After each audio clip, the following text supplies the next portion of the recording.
Our next speaker is Dr. Alex Nankivell. So Alex is the CEO of Nature Foundation. Nature Foundation's actually got their conservation objectives align quite strongly with those of the Kangaroo Island Landscape Board. And because of that, we've actually shared quite a close long-term partnership with Nature Foundation. So I'd like to invite Alex to come up and talk. Thanks, Alex.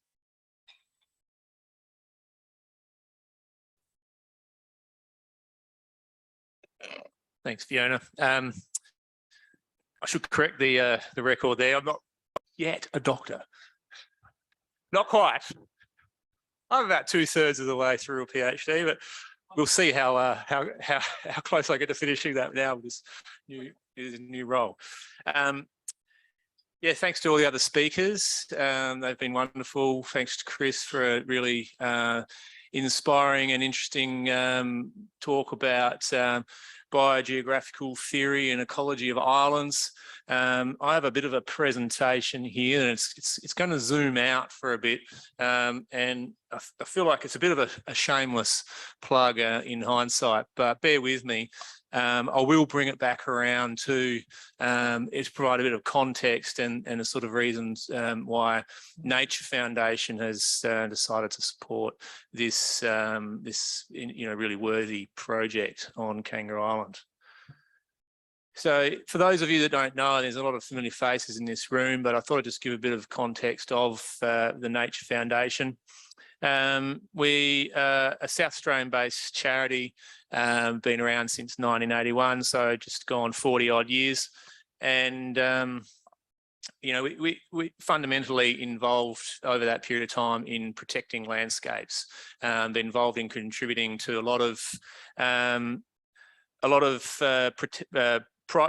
public and also private reserves in the recent history. Currently, we've got about 8 nature reserves, about 500,000 hectares, and I guess the connection with this and the island is that we're really focused on threatened species and threatened species management.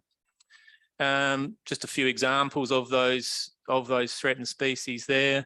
From the yellow-footed rock wallaby, pygmy blue tongue, southern emu wrens, grass wrens, glossy black cockatoos. Some of and just the list of reserves that we've been in part of. Cygnet Park on the island has been one of those ones that we've been working closely with over the last decade, helping to restore that landscape. Feral predator management is something that's extremely close to our hearts. And you can see here, this is a gigantic cat. That is an 8.8 kilogram cat that we shot at one of our reserves up at Witchelina. Fortunately, they are in the probably 1 percentile of the population. We've only ever shot a couple of that size, but you can imagine coming across that on a bushwalk. It's pretty frightening stuff. I think it'd tear you from limb to limb if it got the chance. We're very committed to working with the traditional owners as well, and Kids on Country is an example of a project that we run that engages with young Aboriginal youth and gives them an opportunity to get out on country and learn about ecology and culture.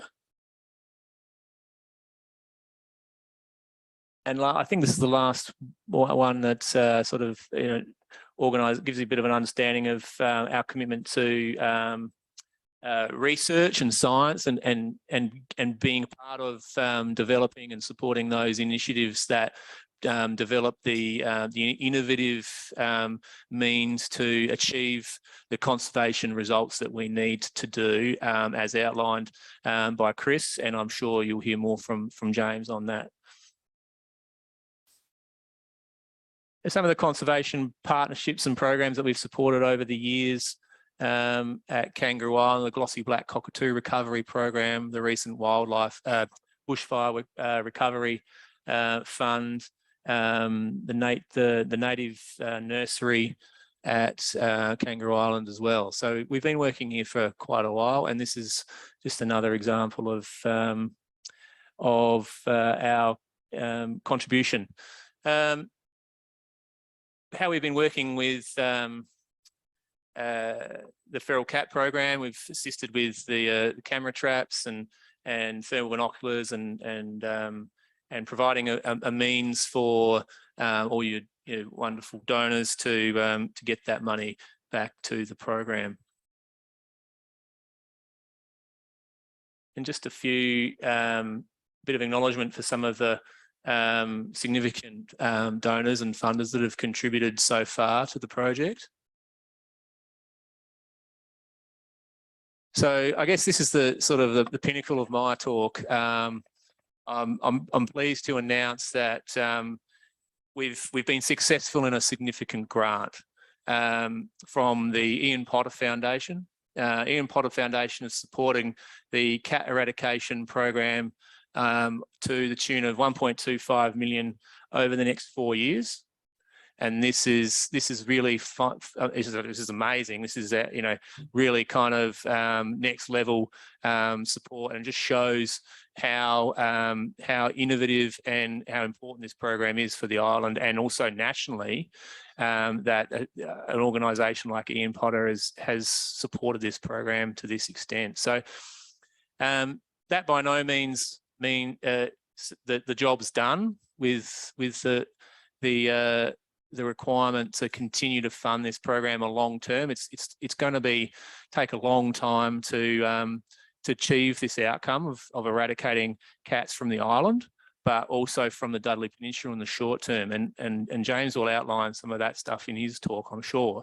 But this just provides a bit of that that seed funding, and I hope that it can give you the confidence that the KR Landscape Board and Nature Foundation are committed to this in the long term, and hopefully you can also contribute.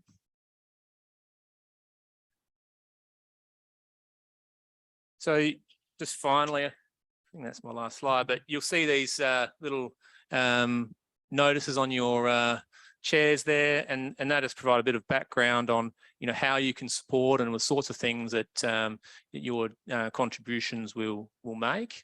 And there's a little QR code there that'll take you to the place where you can do that, or you can speak with Patrick and or James after the event tonight to get some more information. Thanks.